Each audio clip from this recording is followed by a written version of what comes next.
everybody. Thank you very much for sticking around or for joining us, depending on where you've been all day. We've had a really amazing day today here at the Kennedy School, this third annual GRHR Human Rights Conference. This may be the most concentrated and productive LGBT thing that's ever happened at the Kennedy School. One of them. So thank you all for being here and making that happen. You'll notice that we have one chair that is empty. Shannon Winter has just touched down. Logan is in a taxi and on his way. So we are leaving that seat open and Shannon will be here very shortly. This closing plenary session, How Does It Get Better? New Directions in LGBT Equality, brings together some of the leading lights of our movement, both historically and also in the present day moving forward. And so it's really a thrill for me to be in such amazing company. It's a real honor and a humbling one. But we're just going to get right to the chase. I'm Tim McCarthy, by the way. I'm the program director of the Human Rights and Social Movement program.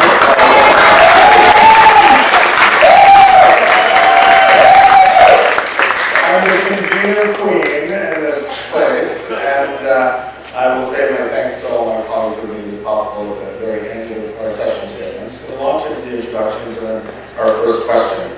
Right here to my immediate right is Carol Supervini, who leads Mass Equality, the statewide organization that led the effort to protect marriage equality in Massachusetts, and the only statewide grassroots organization working to ensure equal rights and opportunities for every lesbian, gay person, bisexual, and transgender person in Massachusetts, from cradle to grave, in schools, in marriage, and family life, and work, and in retirement.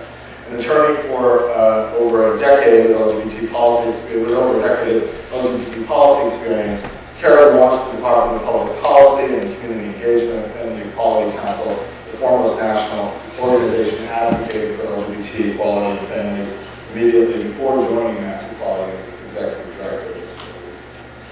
Before joining Family Equality Council, Carol worked with statewide LGBT advocacy organizations across the United States to draft and pass hundreds of pro-LGBT state and local laws and policies. The state is the state legislative director of the National Gay and Lesbian Task Force. Carol, thank you very much for being here with us.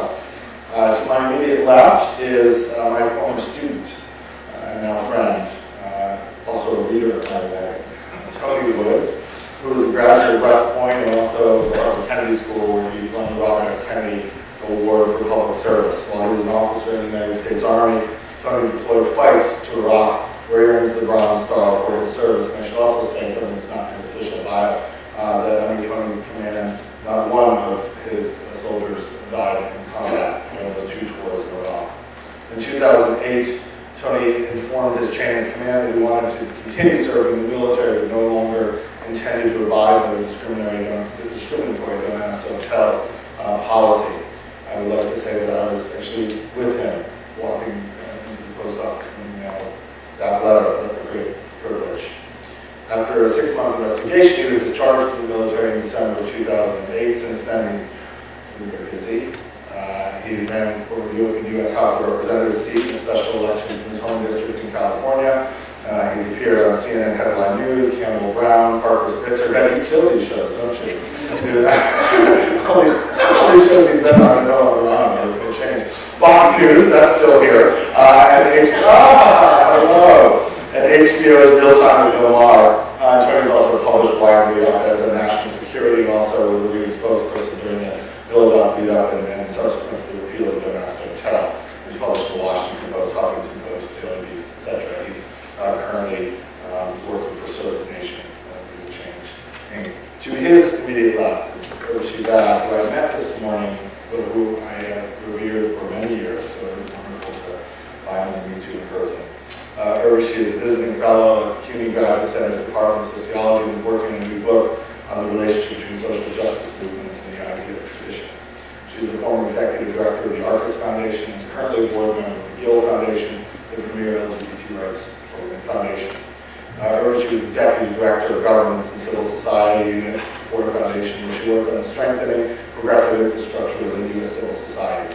She's worked in several capacities at the National Gay and Lesbian Task Force, including its Executive Director, and she's a former staff attorney at the National Prison Project of the American Civil Liberties Union. She is the author of Virtual Equality, the Mainstreaming of Gay and Lesbian Liberation, and also the co-editor with John D'Amelio and William Turner of the landmark book Creating Change, Public Policy, Sexuality, and Civil Rights. To her immediate left is Evan Wolfson. Evan Wolfson is the Executive Director of Freedom to Marry, the gay and non-gay partnership working to win marriage equality nationwide. Before founding Freedom to Marry, Evan served as Marriage Project Director for Land of the Legal Defense and Education Fund, was co-counsel in the historic Hawaii marriage case, and participated in numerous gay rights and HIV/AIDS cases. Evan previously served as Associate Counsel to Lawrence Walsh in the Iran-Contra investigation, and as Assistant District Attorney in Brooklyn. Between Yale College and Harvard Law School, Evan spent 2 years with the Peace Corps in West Africa, citing his national leadership on marriage equality and his appearance before the U.S. Supreme Court in Boy Scouts of America versus James Dale. The National Law Journal in 2000 named Evan one of the 100 most influential lawyers in America. In 2004, he was named to the Time 100, Time magazine's list of the 100 most influential people in the world. Evan Wolfson's first book, Why Marriage Matters, America, Equality, and Gay People's Right to Marry, was published by Simon & Schuster in 2004. And then finally, back, welcome to Boston, Shannon. Shannon Price-Minter is the legal director of the National Center for Lesbian Rights, one of the nation's leading advocacy organizations for lesbian, gay, bisexual, and transgender people. Shannon was lead counsel for same-sex couples in the landmark California marriage equality case, which held that same-sex couples have the fundamental right to marry, and that laws that discriminate based on sexual orientation are inherently discriminatory and subject to the highest level of constitutional scrutiny, something that Kenji Yoshino, our Papadopoulos lecture, mentioned last night. I should also say that Shannon was the Papadopoulos lecturer last year, so it's nice to have you back. In 2009, Shannon was named a California Lawyer of the Year by California Lawyer. 2008 was named among 6 Lawyers of the Year by Lawyers USA and among California's top 100 lawyers by the legal publication Daily Journal. Shannon serves on the boards of Equality California, Faith in America, and the Transgender Law and Policy Institute. He has previously served on the American Bar Association Commission on Sexual Orientation and Gender Identity, and received his JD from Cornell Law School in 1993. And he's originally from Texas, and I love the twang, so I wanted to add that in there. Welcome all. Thank you for being here. Last night, in the Papadopoulos lecture that Kenji Yoshino delivered so beautifully, he mentioned that we are, as a community and as a movement, at a tipping point. And what he meant by that was that we are in an age, we cited a public opinion poll recently with the Washington Post that said that 53% of Americans support marriage equality. And that was what he was referring to, but he was referring to something more broader. At a sort of moment of turn or tip of self-reflection in the movement. And I've heard this articulated in other ways, whether it's by folks engaging in sort of periodic moments of self-reflection, calling this a zeitgeist moment. I heard someone call it a zeitgeist. And so I want to ask each of you to speak for about 3 or 5 minutes at the beginning, responding to that question: are we at a tipping point? If so, why? And if not, why do you think we're not? Evan, why don't we start with you? Well, it's great to be here with all my friends and colleagues, and it's great to hang out and with all of you. I don't like the phrase "the tipping point" because it kind of makes it sound like we can now all sit back and it's on its glide path to completion. And that's not really how I think history works. It's not how movements work. Having said that, the reason people would say we're at a tipping point, I do agree with. I think we have profoundly transformed people's understanding of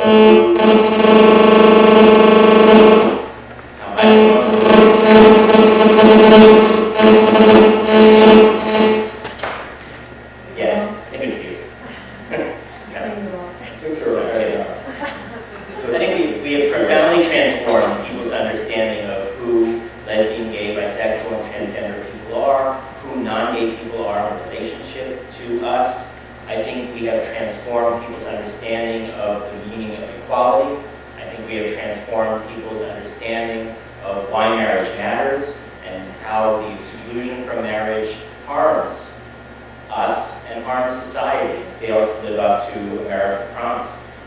Part of the reason that I've worked so hard on the freedom to marry and have singled it out as something worthy of immense attention and focus is because marriage is important.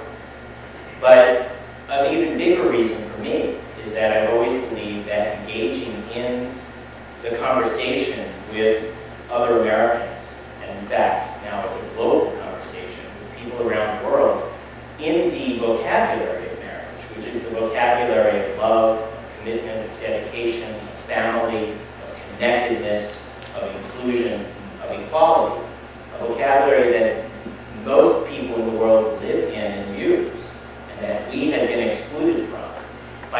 that vocabulary and engaging in that vocabulary, we could profoundly transform people in ways that I described earlier. And that is exactly what we have seen. It's what we are seeing.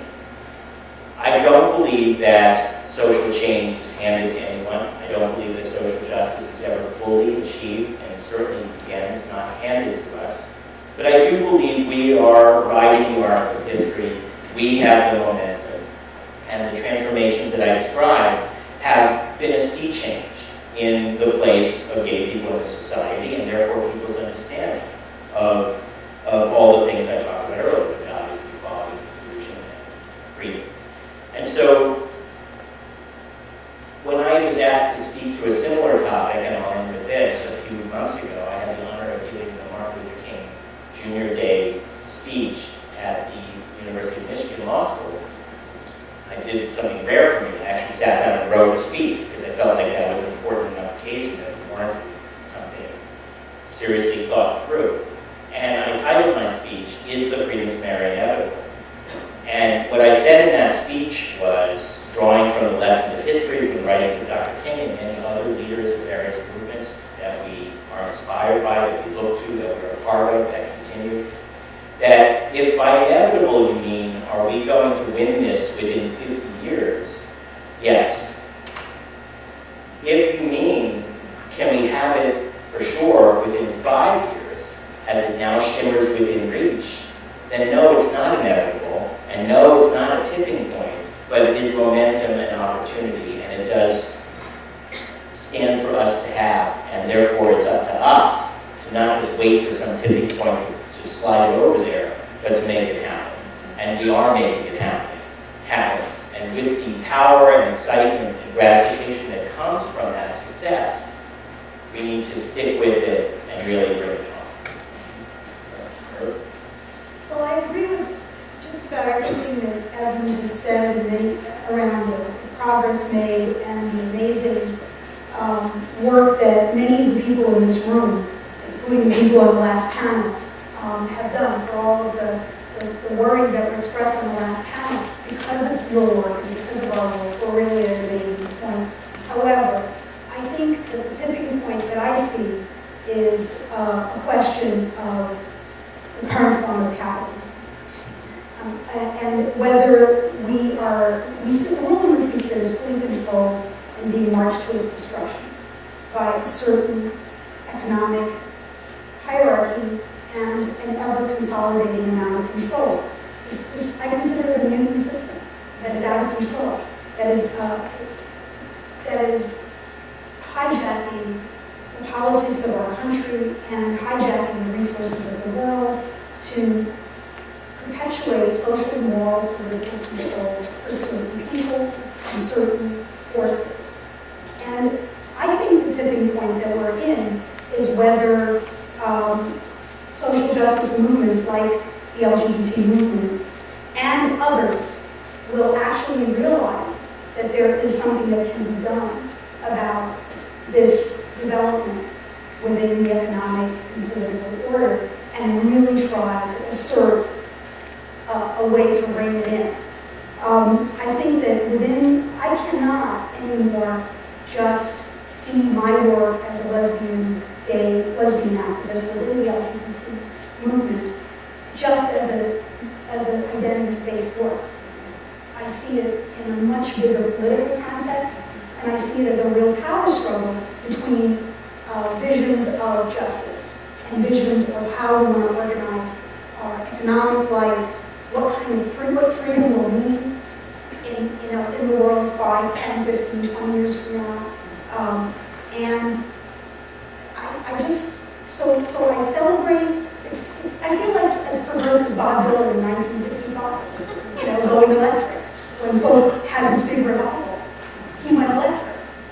I feel like, my God, I worked for this moment for 30 years, alongside Evan and everybody.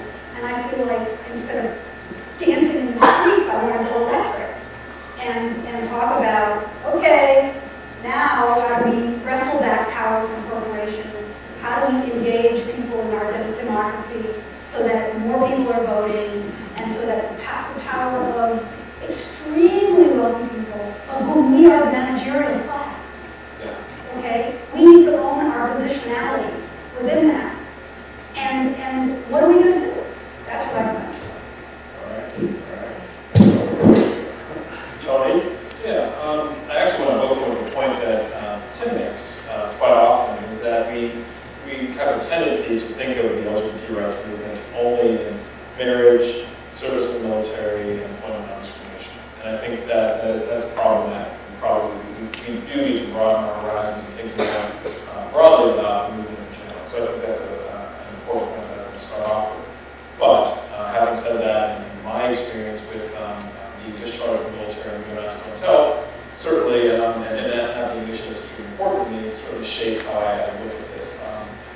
Because of the tremendous success of getting a law that puts us on a glide path to repeal of the Domestic Hotel, we're not there yet. Because of that success, I certainly think that this is an exciting time. But I don't know that I would quite say that we're at a tipping point. I think that we're at an important point of a strategic pause or a point of inflection in the movement where I think we need to think about this is a world with limited resources. The LGBT rights movement has limited resources. We need to think very strategically about how we employ it. And now that the Domestic Hotel is on its way to repeal and challenges remain all across the country, I certainly think we need to be smart about where we go next. And I think if we look at, where are the numbers on our side? Where do we have opportunities to mobilize resources in a very smart, strategic, concerted way in order to be successful? But I think the last point that I would make is that I do think that the fact that gays and lesbians will soon be able to serve openly in the military is extremely positive.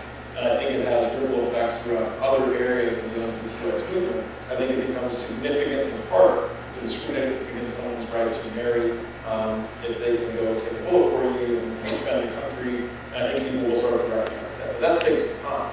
I think I've made a wonderful point that but I think I've made a number of wonderful points, and I think we really need to sorry. I'll pause there. All right. Don't worry, I'll make it again. There you go. I'll make it again. Okay, good, Karen. Thanks. I think, I tend to agree. I wouldn't say we're necessarily at a tipping point, but I would say, and I'll speak kind of broadly and nationally, but then also about, our work in Massachusetts at the state level. But I think we're at a moment of really interesting dissonance, where, on one hand, you have the president coming out and saying, I'm not going to enforce DOMA anymore, the Defense of Marriage Act. And I'm not going to enforce it because I believe that sexual orientation is a class that's entitled to heightened scrutiny, which is incredibly significant in religious circles.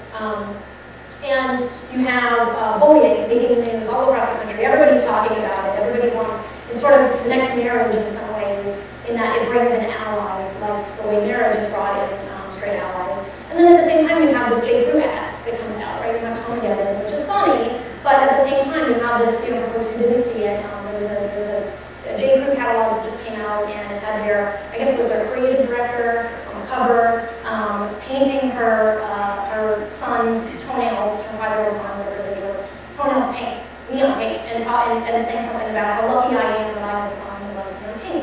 And the blogs were crazy, it was covered all over news shows, and I went out and read some of the blogs and read some of the comments about this, and the sexism and the homophobia and the transphobia, and it's incredible.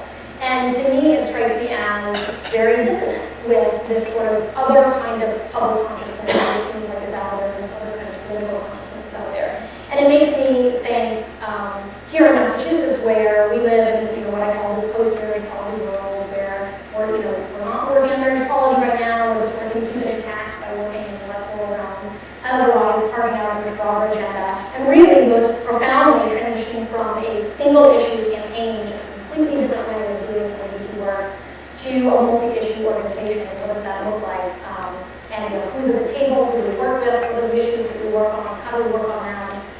And it makes me think a lot about the wedges that come up and that are used against us, the wedges, the race wedge that came up around Prop 8, and the gross ways that was spun out after Prop 8.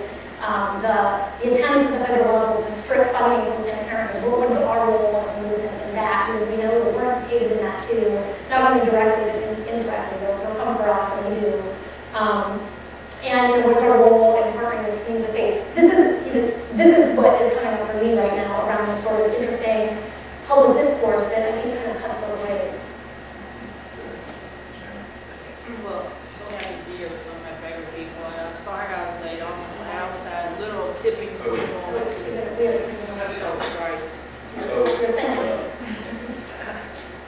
Try to turn me on.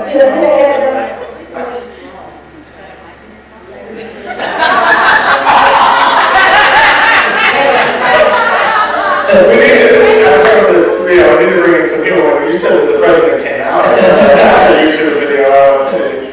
Yeah. That is why I keep my pocket in. I'm really glad to see it.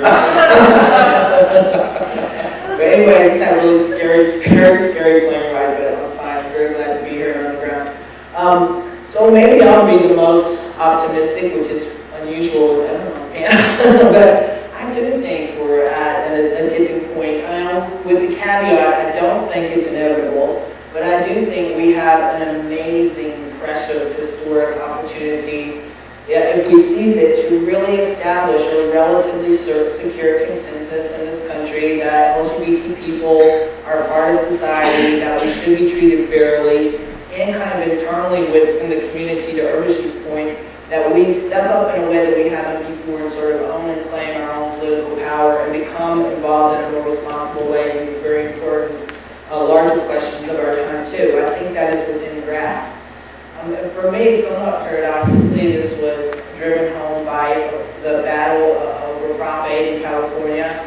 Even though we obviously lost that battle, I really do think it set us up to win the war in some very profound ways. I was thinking about, the most effective way for oppressive power to operate is just to make certain kinds of questions or possibilities unthinkable. To make certain kinds of oppression, stratification just seems so natural that we can't even imagine a way to challenge it. And in Prop 8, the fact that our opponents had to literally put the question of our equality on the ballot, that people literally voted, do you think gay people should be equal or not? I think that in itself is actually a tremendous victory. And when you have to frame the issue in those terms, I think it's only going to be a matter of time until people are like, yes, if you're asking people, should this group be equal? In the foreseeable future, a majority is going to say yes, absolutely, not continue to say no. And for me, that was driven home most in just this kind of mind-blowing way in that campaign by the fact that it was the bad guys, it was the proponents of Prop 8 that over and over put millions of dollars into running these ads, the Prince and Princess ads, where they figured out that, well, the best way to win that campaign was to scare people that their children, if Prop 8 was voted down, that their children would be taught that it's okay to be gay in school. So the other side literally put on these ads with this cute little girl coming home from school, talking to her parents, saying, guess what, I went to school today. A prince can marry a prince, and a princess can marry a princess. In the short run, that worked. In the long run, they're doing our work for us. That's an ad that we might want to put on TV, but they're the ones who did it. and I really do think in the long term, it's helping us. And we've had a terrible time in California trying to get LGBT inclusive curriculum in schools.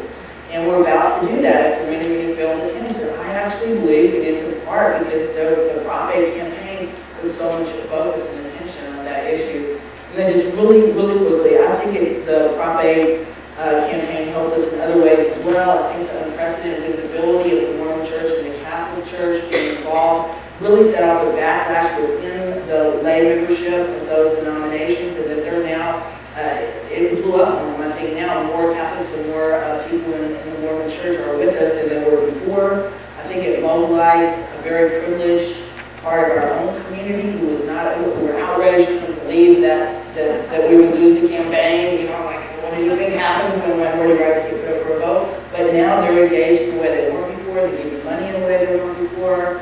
I think the most dramatic example of that is the folks who are funding the Perry trial. Now we hire Ted Olson to be on our side. That's a big deal. Then last but not least, I think the Prop 8 campaign energized and mobilized a whole new generation of LGBT leaders of color. It didn't get a lot of coverage, but it was happening. Let me just one quick example. In Salinas, which is predominantly Latino part of the state, the hub of the anti-Prop 8 activity was in the part of Salinas that is 99.99% Latino. It was led by LGBT Latino youth who were talking to their parents and grandparents, running phone lines in Spanish. And that was profound, and it has had enduring influence in California. And then also, that didn't get coverage. What did get coverage is some of the horrendous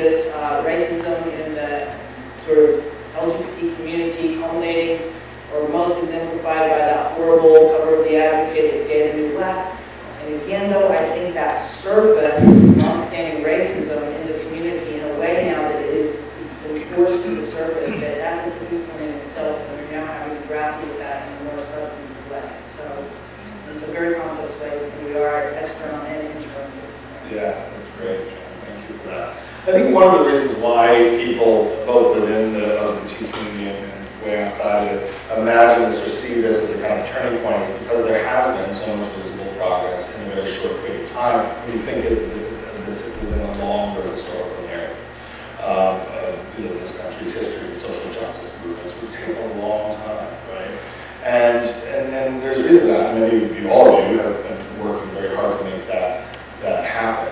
But yet at the same time, there are, even within these victories, embedded a certain set of challenges. And I think that one of the things that is important for us to understand historically is that oftentimes moments of great triumph and progress actually elicit a kind of reaction to that progress that then itself becomes a new set of obstacles for moving forward, right? And if you think about what happened in the wake of emancipation and equality for African Americans after the Civil War, I mean, that's when the rise of segregationist kind of impulses, the rise of racial violence, hit a fever pitch in the United States. It wasn't before the abolition of slavery that folks were stringing black people up in trees. It was afterwards, right? You think about the defeat of the ERA after the 19th Amendment. You think about the abortion clinic bombings after Roe v. Wade. You think about the rise of a certain kind of resurgent segregationism after the mid-1960s, the triumphs of the civil rights movement.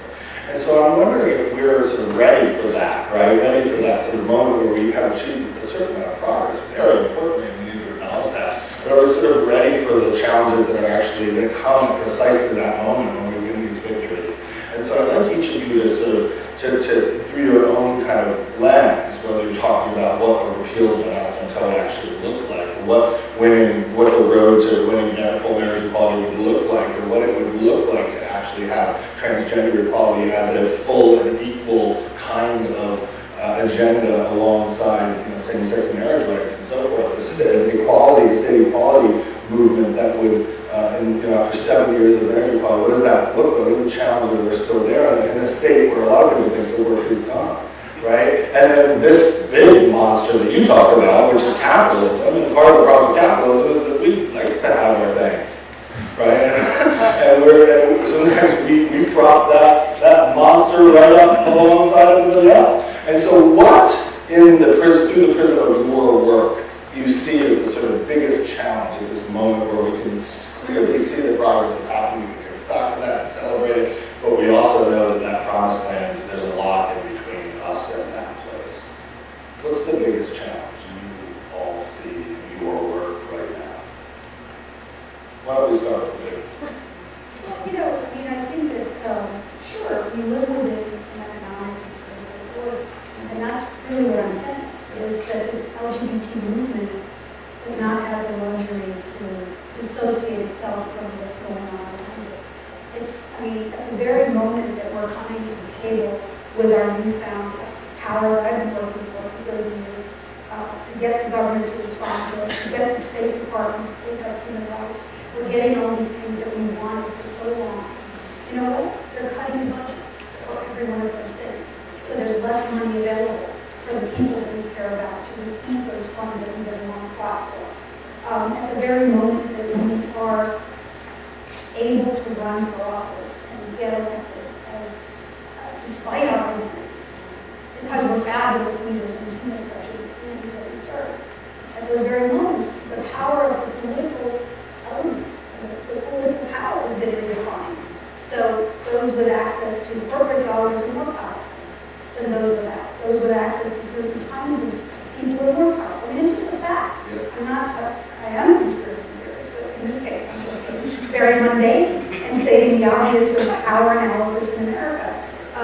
But it doesn't make me hopeless because, listen, when I was thinking about the time I came into this forum 30 years ago as a 22-year-old to listen to Ginny Apuzzo, who was at that time speaking right here. I'll never forget, I was a poor, secretary, working as a legal secretary, living in sunny Austin, down the street. And Ginny was speaking, so we always looked like we came and see her, because she was like iconic. And she was the head of the National Gay Task Force at the time. It was called the National Gay Task Force. She was a very mainstream political leader, in a little suit, and just like perfectly presented, and brilliant. And she was talking about this scourge AIDS that was, emerging. It was like 1981 or 2, and she was finding herself dealing with that. And I think about that and how my life changed and how desperate it seemed in 83, our lives in 84, in 85, in 86, in 87, in 88, 89, 89. I mean, every year I can tell you a story or two on it. And you know what? We persevered against, we were talking about sexually transmitted and blood-borne disease that affected deeply marginalized people, that nobody wanted to address, that no foundations wanted to fund, that the government didn't want to fund. We found a way. And how we did it is an incredible story. Of organizing and mutual trust and creativity and invention. We invented a brand new way of delivering services. We invented new policy frameworks like the Ryan Care Act. And we inserted disability issues into the Americans with Disabilities Act that actually help people with HIV. We created in the context that we found ourselves. And that's what we've got to do in the economic context. So what does it look like? I think we can't get much further as a movement without a commitment to one truth, and that is that not all LGBT people are white and wealthy. And if we start with that, we'll go a long way to addressing the lived experience of a lot of our people and to working on public policy changes, legal changes, political changes that will make a difference to people. Job security is an issue for people. Economic, need for jobs is an issue for people. Pushing to extend unemployment benefits, ensuring workforce development for LGBT people, dealing with choice and reproductive health, and access to health, and access to health insurance. These are all issues that affect LGBT people. Reducing the overcriminalization in our country is an issue that will benefit, and changing the way the criminal justice systems work. So I look at those kinds of systemic frameworks, and then think about the queer within them, and think about the opportunities that we have to reinvent these frameworks. And that's what gives me hope. Yeah, absolutely. I think there are a number of challenges that I think we have not anticipated and have not really given a thought to as it relates to the repeal of the rest of the time. I will certainly say that I am guilty of this, but in our efforts to say this is going to be very easy and something that needs to be done, we sort of gloss over the very real challenges that are going to inevitably exist. I think Tim, as a professor of history, sort of thinks that we should think about history and reflect on it and learn from that. You can look at the integration of blacks in the military. It took well beyond Vietnam for that to fully, start to work itself out. You can look today with the integration of women into areas of the military that are almost traditionally all male. Sexual harassment, sexual assault are disturbingly high numbers. I think so. It's important to recognize we've got ways to go in solving this, and that certainly is the case in the military. Obviously, I think the policy is going to be repealed very smoothly. I'm really proud to see the training that's taking place, and it really is very simple.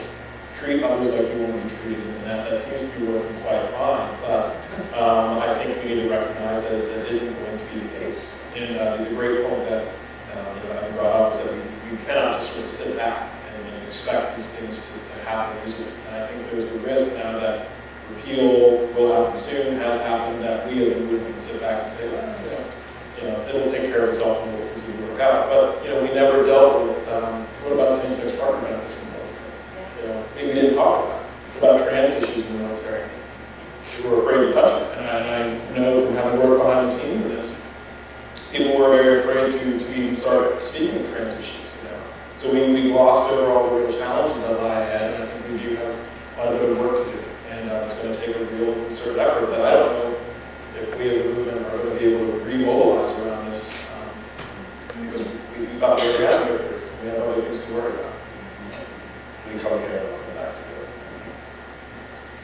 together. One of our biggest challenges is really understanding, and again, I'm repeating myself here, but the political power that we have and the impact that we can have. Just one really quick example, I was very proud of the LGBT community in California in the last election. And we played a really critical role in some really squeaker-type elections, including the election of Kamala Harris.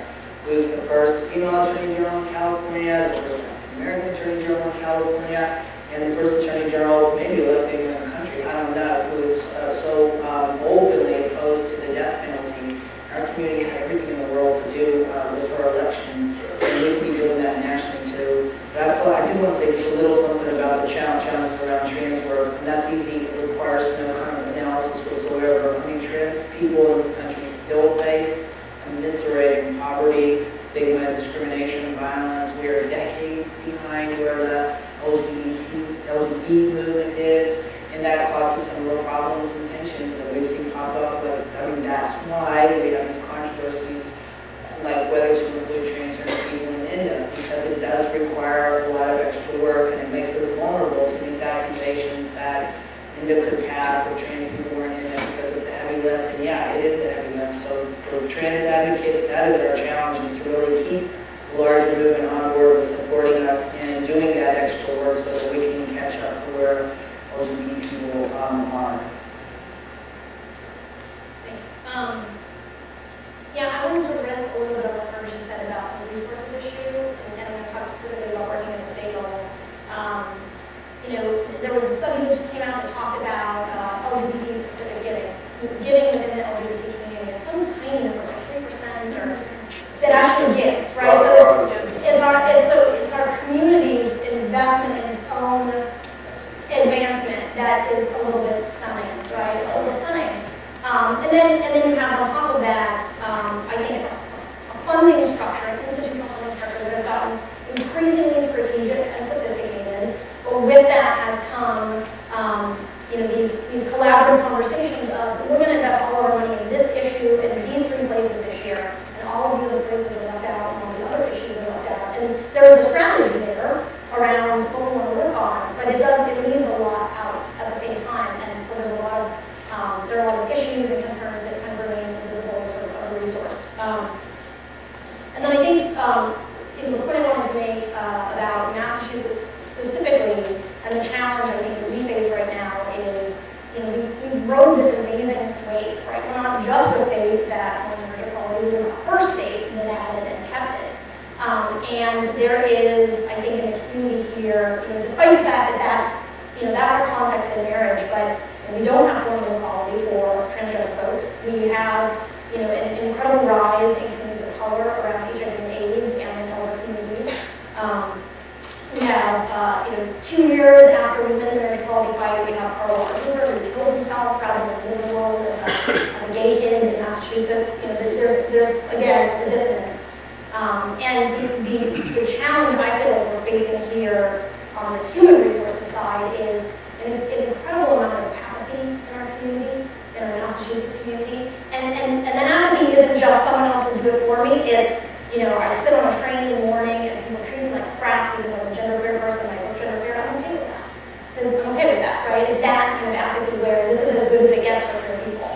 And that there isn't something more we can work for than having formal marriage equality, getting, you know, a transgender bill passed, that would be enough when we're done. So there's that. I think there's also, and Gunnar talked about this a little bit on an earlier panel, there are political challenges around, you know, I go up and I lobby, where our priority right now is the Transgender Equal Rights Bill. I go up and I lobby on this, and legislators say to me, we gave you marriage, like, we're not going to take it on a hard vote. And that's a challenge right there. There's not a lot of political will to take harder votes. There is, I think, a perception in our community that the work is done, which is part of the apathy. There's some people who I think are just okay with us just not being socially equal, and then there's folks that actually probably are really socially equal, right? And so they're pretty apathetic. And then I think there's just the numbers issue. So there's the donor issue around the numbers, but then there's just the number of folks that show up around issues other than marriage. It's just depressingly small. And it doesn't compare. And in a state like Massachusetts, we have thousands of people rallying for equality. It's kind of hard to make a convincing case on any other issue because we're not having people show up with the same numbers. So, you know, how does it get better? Not really, I have a ton of solutions for that, but I will say one of the things that we're working on as an organization is how do we, as we move from a campaign context to a multi-issue organization from a civil rights frame more to a social justice frame, how do we articulate our coalition work in a way that's not so much about coalitions and quid pro quo, and much more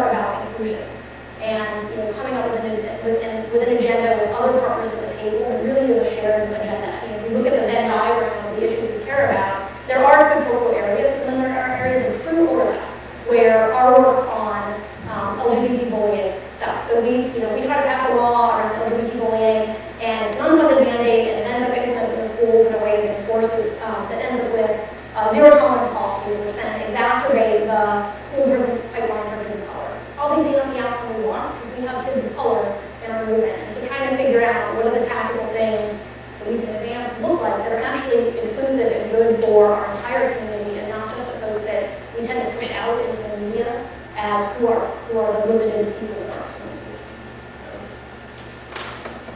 Well, first let me just say that I share a lot of Hershey's concern about the direction of the country, not so much on our movement and the terrain that we're really talking about today, but on I think really larger, major questions. The arc of the last 30 years has been profoundly devastating to a lot of bedrock American values and American strengths, including the middle class, including equality, and some of the ways that Hershey described.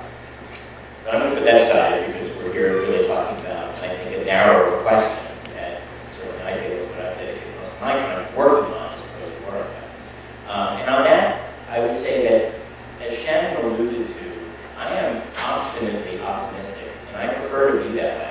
I think that is the most empowering way to get anything done. I think that's the way to live life. I think it's the way to do work. So with that, you can say blinders or lens, when I look at the biggest challenge that I feel as the head of Freedom to Marry, it's the organized anti-gay opposition that is able to throw a lot of money into a last-ditch, desperate, but still effective set of power struggles that are impeding our progress and all the momentum that we all in our varying ways alluded to earlier. And if it were not for them, if it were not for that ability in this last-ditch, losing but still effective effort, we would be way further along, even as we sit here tonight with all the problems that we could catalog. But a close second obstacle that I find even more frustrating, because one tends to be more annoyed at the people closest to you than the people across from you. A close second obstacle or problem or challenge is, as various people have alluded to, getting us to seize the opportunity to not sit and wait on the tipping point and not be complacent and not be satisfied and so on. And where I'm going to now be a little provocative is to say that I feel, as somebody who's worked this a long time, that the best way to counteract that, the best way to transcend that, and the best way to inspire people to rise to a different level of energy is not to sit around cataloging all the terrible problems and all the bad things and complaining. It is rather to put forward a vision and a set of actions and to keep at it and to challenge people to rise. Because to do it the other way simply gives people permission to turn off, to be disgusted, to be angry, to be polarized, to be hopeless, as she said. Now, obviously, you need a critique, you need an analysis, you need to know what the problems are, you need to be aware that nothing ever finishes everything, that no one vehicle solves it all, that our work is never done. We know that from history, we know that from our lives. But again, in my blinder lens of optimism and empowerment, I think we are much more effective at getting people to rise to a call to action than we are cataloging all the reasons why they should be turned off or disgusted or angry. Yeah, I'm glad you provoked, because I was going to go in that direction. What if, I mean, there are a lot of people, if you've talked about different kinds of measurements for lack of engagement within our community, right? That idea that 3 to 4% of us give, that some people, who should be committed to one particular issue haven't joined in any kind of within an organization, or group of people to sort of fight for that.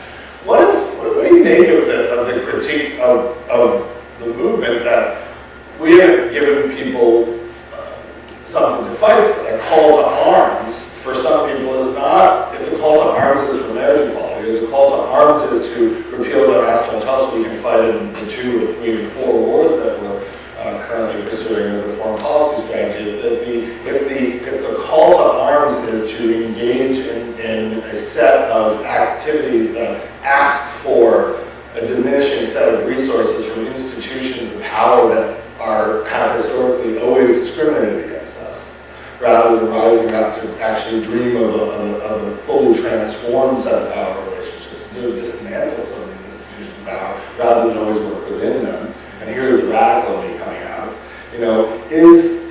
would a more radical vision for social transformation that was an expanded agenda, or perhaps a very different kind of agenda, wouldn't actually mobilize a broader range of people to not only give to organizations into the movement, actually to be foot soldiers in the movement. And I wonder if our sort of call to arms is really as robust and as aspirational and as radical as it needs to be in order to marshal and mobilize not only the resources but the actual people to liberate us rather than just work for our integration into a set of institutions and systems of power that we actually find disgusting.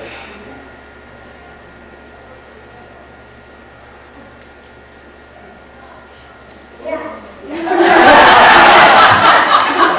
I mean, this isn't an official forum event, so I figured I could at least ask that question. You know what, I think that's really well said, and I guess I've come to the conclusion, really after 30 plus years of doing work in the queer movement, that you need many calls to action. Yeah, of course. And I'm making there will not intentionally be- talking I know, about but it. I actually don't think there is one call to action Yeah. that will motivate the masses of queer people, because there are such different situations that we find ourselves in. So I do feel and respect that a large number of people, for example, in Massachusetts, were mobilized by the marriage issue and actually are mobilized by this issue. I mean, it's a really important issue. And a large number of And- people whose lives and a were large impacted number of as a people, result. including me as a pacifist, anti-war lesbian, was deeply mobilized by the military. I spent 25 years on it, you know, and I'm proud of it. And yet, you know, but like fighting for the right to die for my country doesn't mean that I can't stand up and critique the institution and want it to be revolutionarily transformed. Like, I think the next alliance in the military should be between the women and the queers.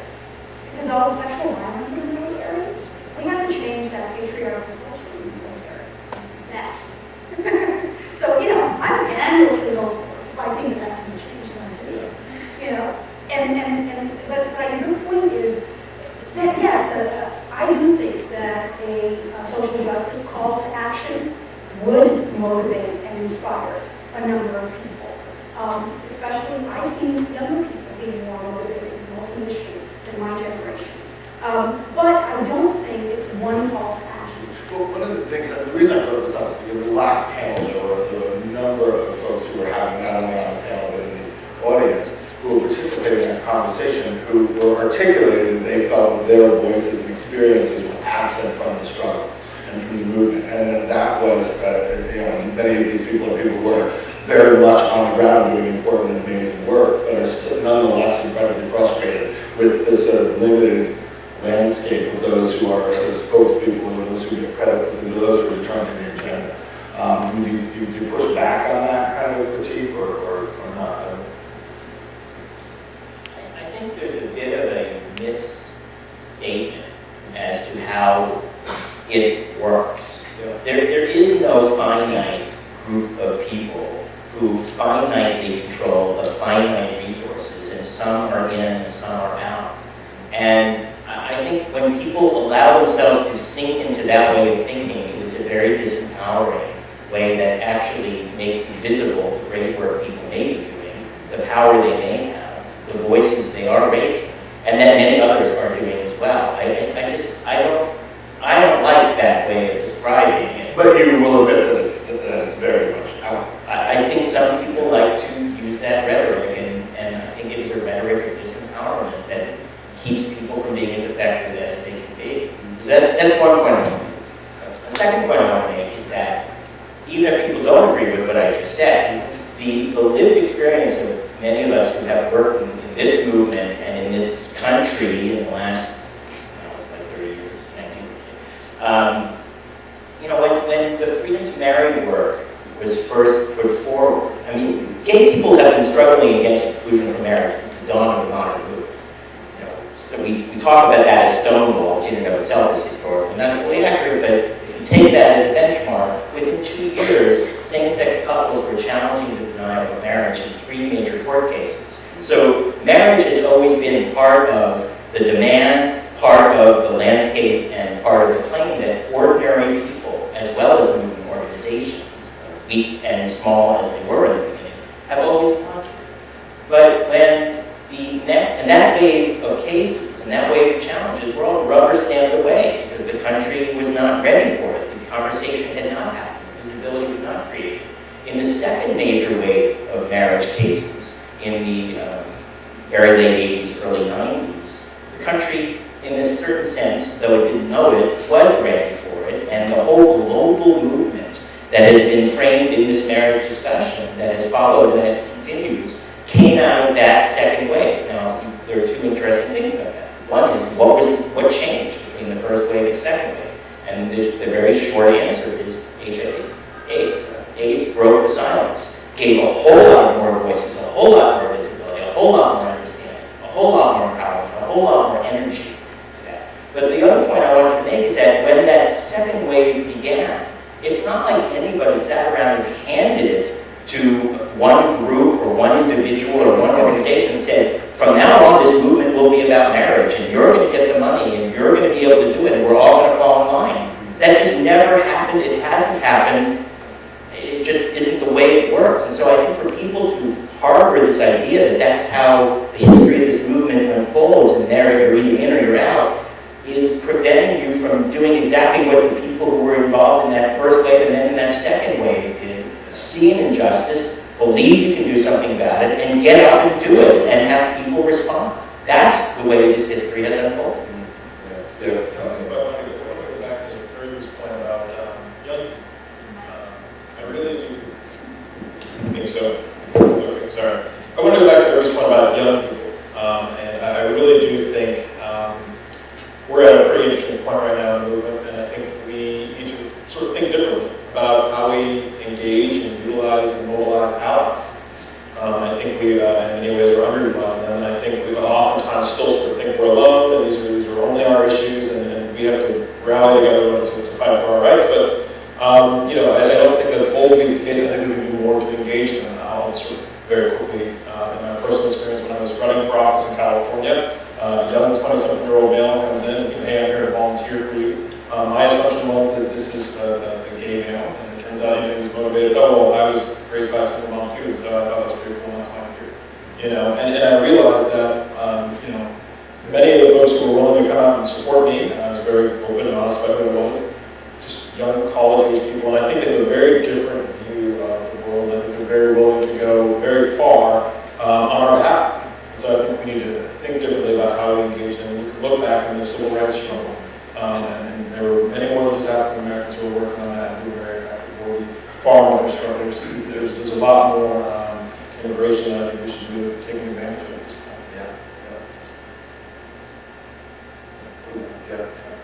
I just wanted to add a kind of a contextual piece to this idea of mobilization and vision. Yes, I think we can articulate things based on common values that get people very excited to learn more and more. And the work that we do with its shared values that get people very excited and not necessarily kind of civil rights or anything like that we can make our own things. But the piece that I wanted to add around the mobilization piece is just some layers of it around, you know, thinking about we're not a monolithic community, right? We're not all equally resourced as individuals, and thinking about, particularly in the economic climate that we're in, where human services, social services, organizations, the budgets are getting slashed, and people are getting less and less the services that they need. I think that also impacts mobilization, right? If people are not being cared for and are not healthy emotionally, physically, financially, they're really not in a place to be mobilized around any of the issues that we care about, and even issues that may impact them most directly in that way, right? So what we see here around our work on the transgender bill is it's actually quite difficult to get people to, transgender people to come to the State House and lobby and do constituent visits for a number of reasons that range from they can't be out because they'll lose their job, to they don't have a job, or they're homeless, or it's 9 degrees out as I'm walking home from work and I'm wondering where are the trans people who are homeless staying tonight because they can't get into shelters in Boston. So there is a level, I think, of challenge around mobilization there too, and I think particularly in this economic climate with things that are going on around budget cuts, it makes it even harder. Where even if we have a great vision that is really inspiring to people, with a hierarchy of needs, and their needs aren't being met, they're not going to be able to show up. And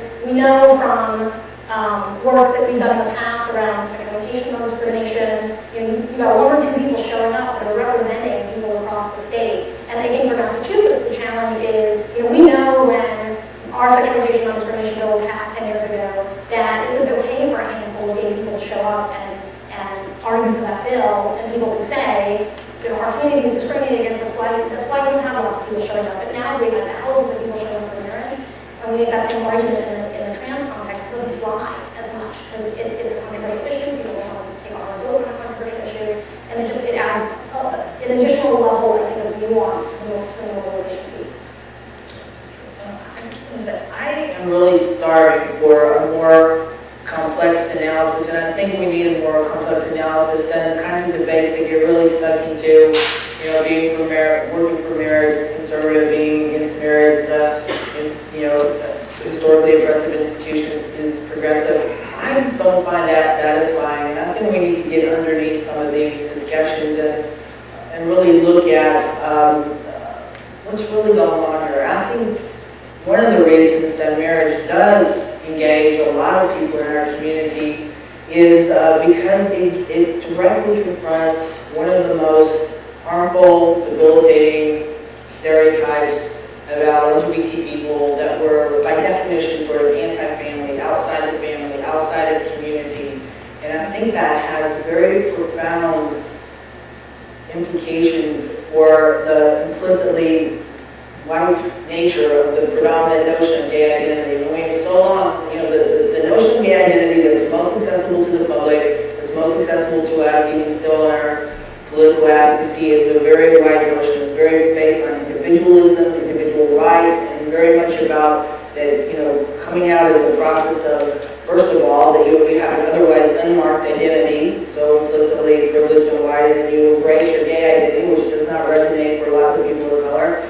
And that coming out as a process of separating from your family, we still tend to view the family as the enemy and assume that LGBT people will always be rejected by their families, and that it's somehow about being outside of social norms, outside of society, and again, for communities that critically depend, because minority communities that depend on family solidarity, community solidarity, and have really deep-seated norms about that, and values about sticking with your family and sticking up for your community, your culture, that vision of gay identity is not very accessible. So I think we need to flip it. Instead of talking about all this, discussion of, well, are communities of color more homophobic? No, absolutely not.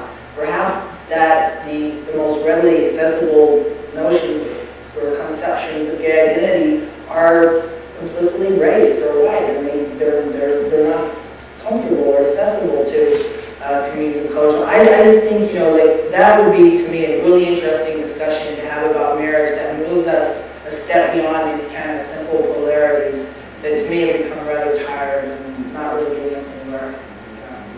I want to, the title of this session is How Does It Get Better? And I want to mention, we tried to get Dan Savage to come and be part of this conference this weekend, and we couldn't afford him. But maybe next year we raise enough money, we can be able to have him here and it will get better. One of the things that I too, like all of us, was devastated by the sort of highly visible series of suicides that really energized a national conversation about bullying and school climate and gender and so forth. And but I found myself with the It Gets Better campaign profoundly unnerved by it, and I couldn't figure out why. Right? Here's this horrible crisis that we know is going on with any of us who do any work with youth or kids. Right? No homelessness. No, that there's all sorts of mental health issues in our community. There are higher rates of suicidal ideation, of addiction, of all sorts of things. We know that data, and who's worked with kids or in schools knows that. And so here's this crisis, and here's this response where a bunch of adults, mostly queer adults, not queer adults, came together and made videos and talked about, it gets better, things, better for us, and so therefore you should have hope. And there's nothing in that is necessarily offensive, right? I mean, it's a perfectly legitimate response to a crisis that now had visibility that really was heart-wrenching for the nation and brought attention to these issues. But I realized that it was the historian in me that was reacting to this, because it was the theory of history that is embedded in the It Gets Better that I found so problematic. And this gets back to your inevitability. That, the arc of the moral universe is long and bends towards justice, but only if we bend it, right? And so we all know that. And one of the things that I felt was missing from that sort of what really was the most visible and audible public campaign around LGBT issues that we've seen in a while, other than marriage, was the It Gets Better campaign. And I thought that it missed something in conveying that sort of theory of history that it will just get better over time. And this relates to the issue of allies. Because one of the things that I hear all the time when I talk with allies outside of the movement, outside of the community, is that things are getting better, right? Things are getting, look, you married in these jurisdictions, and there's all these laws, and Obama's a good guy, and all of these things, you're out to be a plea, all of these things, right? This notion that there are all of these sort of markers and measurements of progress, and that it is just getting better, and if the old homophobes die off, and they will eventually, everything will be fine for you. And I think that sense of inevitability, that sense that it gets better, that's not, that the process of getting better is not that particularly complicated or hard, I think is a problem, the absence of a sense that we have to do this work, and that we all have to do this work. And so I'm wondering if that sort of ethos of inevitability that's embedded in the It Gets Better campaign and other kinds of ideas about progress actually renders invisible precisely the sort of challenges that you've all been talking about. Am I crazy to respond that way? Am I just being a cranky historian who's now increasingly It's old? very funny. Yeah. You're being a wonderfully cranky historian. We love cranky historians. Good. They're the best kind. My girlfriend and I were going to start our own viral campaign. We're both in that book. Yeah, yeah. But we were going to start our own viral campaign called I Get Bitter.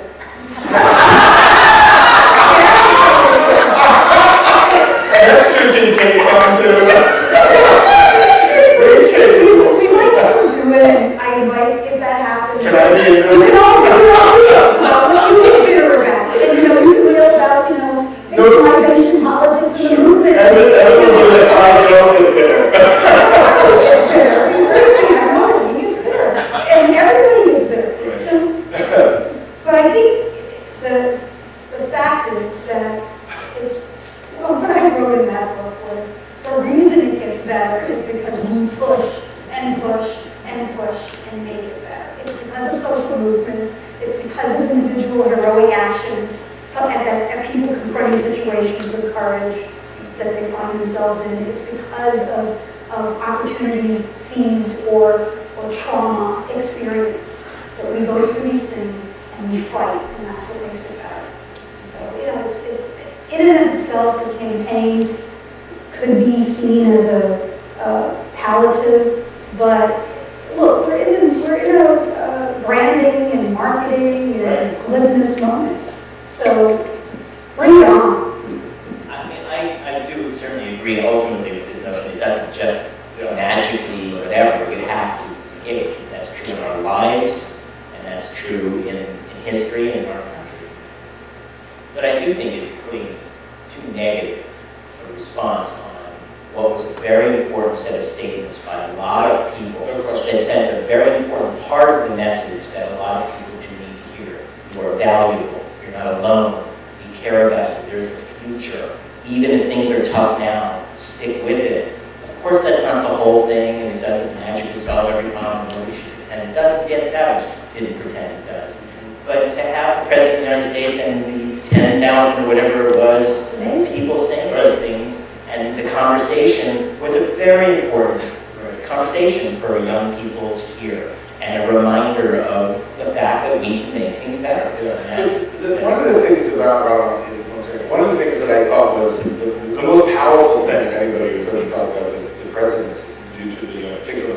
I thought the most powerful piece of that video, aside from the fact that he made it, and that in and of itself is an astonishing sort of reality that we all live in now that would never have been possible, certainly in my lifetime. The idea that you have a right to not fit in is how he articulated it, right? And one of the things that I love, having worked on the campaign, the one thing I loved about it that I worried was going to be the thing that would tear him apart, and that almost did, was the fact that he was different, was not like what other candidates had been before, and how he had so delicately to sort of dance around those issues in the campaign, talking about unlikely presence us on the stage, but not really go there and tell us exactly why he's unlikely, because we can all see that. But the way that he was able to kind of own that misfit identity, right? We're not normal, we're all misfits. There's something essentially that we're all misfits in some way, and maybe that's what we should aspire to, is a democracy of misfits, right? To recognize that none of us fits in perfectly, and that no standard or norm is ever going to include everyone, and therefore we're all outside of something. And there's something about that, because of his experience of being biracial, and having his name, and of growing up in Hawaii, and having gone to that madrasa in Indonesia, and all of these things that on some level, I believe, allows him to sort of empathize with us on some level, even though he isn't us necessarily. And that, to me, is a powerful message that I think could have been amplified in that campaign. And it doesn't get better because we sort of get closer to the light. It's better because the light shines on us and we don't freak out about what we see. And I don't know, maybe I'm being too cranky. I've never been accused of being cranky. Maybe I am. We're cranky. No, I keep using it, sorry. Rob, you have your hand. I've been fantasizing for a while about a separate kind of add-on campaign called We're Making It Better, which Yeah. would have many people, especially young people, talking about what they're actually doing to make the world safer for themselves.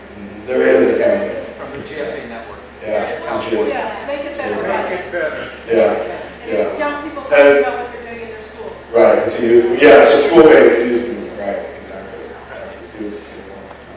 So, that's an interesting perspective, and a slightly more pessimistic perspective on that, which I don't know why I'm going here, but that's what I'm thinking. So is that he might have the president might also have just been defaulting to, again, the dominant view that being gay is always about being different and being outside of everything. But let me say though that I think that what you're getting at is really making me think that what is the point? We are trying to get ourselves into all of the institutions of society, family, marriage, the military, schools, government, all of that. But the goal is not just to get there and be like, okay, we're there, now we're in. The goal is to get there so that we can contribute and lend our voice to the democratic project of having an open-ended adventure together as democratic people. I mean, I think we need to reinvigorate more. Democracy is not just about a way of counting votes or something like that.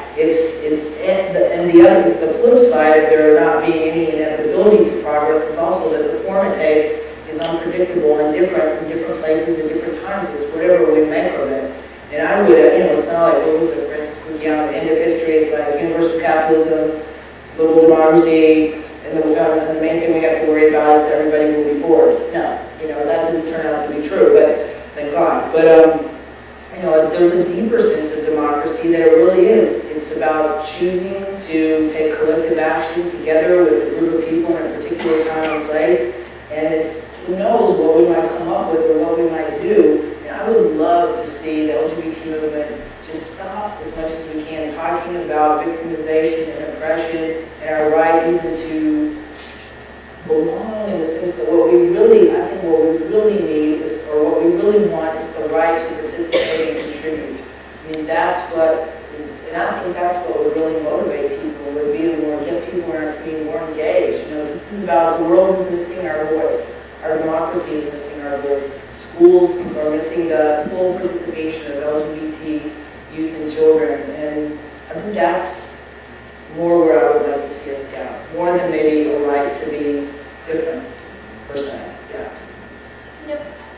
Rhetorically speaking, I did love that it gets better throughout it. But what I did like about the project was the mentorship, right? Like, one of the things that we lack as a queer community is usually, although there are exceptions that aren't, we don't get to grow up in families with people in them who are like us. So we don't get to learn the history of our movement, and if there are other people out there like us who are doing well and thriving, thriving, whatever that means for them. And what I did like about the project was that there were all these stories of people doing what they do, being the same or being different or whatever that kids could see. And then I also liked that then there was this counter project that started by youth that were like, screw that, we're making it better. We're not going to get better. I mean, I kind of loved that response as well, not just because I loved the response, but I loved the impulse there, where our youth are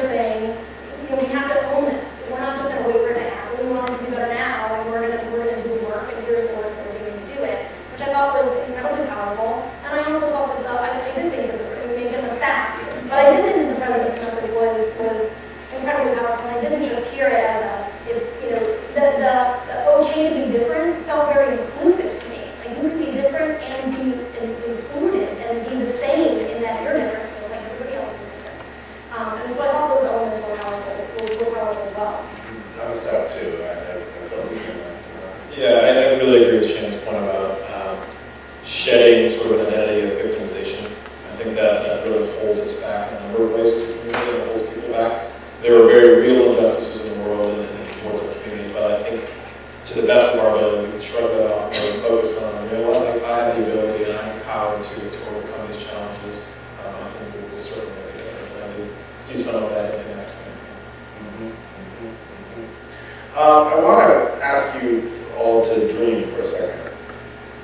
Your title of your Papadopoulos lecture last year, dreaming in it.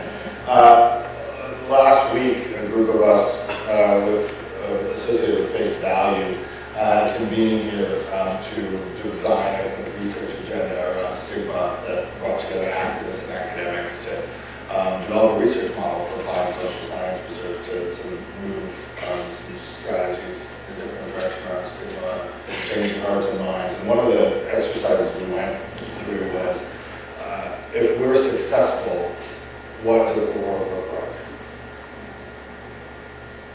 What does the world look like for all of us? And so, let's say 10 years from now, 20 years from now, we come back here, let's say a generation from now, we come back to this space, and we'll hopefully be more people at the table. We'll all look as beautiful and young as we do now. And we will, right, of course. You'll be 23 then, yeah, right.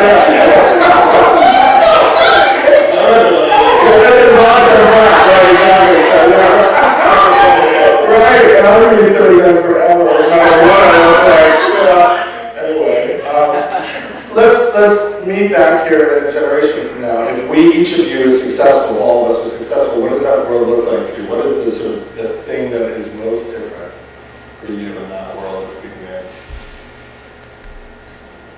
We have a socially responsible capitalism. What does that mean? Yeah, it means that there is a double bottom line, that it isn't just about profit and accumulation for the owners of the means of production, that there's a double bottom line of social benefit and social value that's created. We need economies. The market is real and it's important and it's creative for us. But we are moving in a series of directions that are unfortunate, where the control of natural resources in private hands, water, not just oil, gas, land, but timber, everything. Commodities are scarce and are becoming scarce. We are moving in a direction where some people are going to have it and some people are not going to have access to water and food. And that's what I would like to see a generation from now reorganized, reprioritized, so that, and I'm naive or idealistic or imaginative enough. I choose to think that I'm just very imaginative, because I actually can imagine that you can take this creative economic engine that we have and turn it, through the leadership of people in it, towards a different purpose, repurpose that. So that would be one thing I see. In terms of LGBT people, I'd like us to see a world in which we really are free, and that freedom is our goal. That's my goal. It's not equality, it's freedom, it's liberty. It's a liberty to not be gay 100% of the time. It's a liberty to be in the world and to participate fully and meaningfully without stigma attaching to my being. If I could sort of add to Rick's point, I agree with that. I think in my head, the ultimate end state is normal. And I want to be considered normal or equally abnormal as our sort of straight peers. And I think one of the key tactics to getting to that point in the world is, especially in urban environments, I think the LGBT community has, for good reasons at times, has the tendency to self-segregate.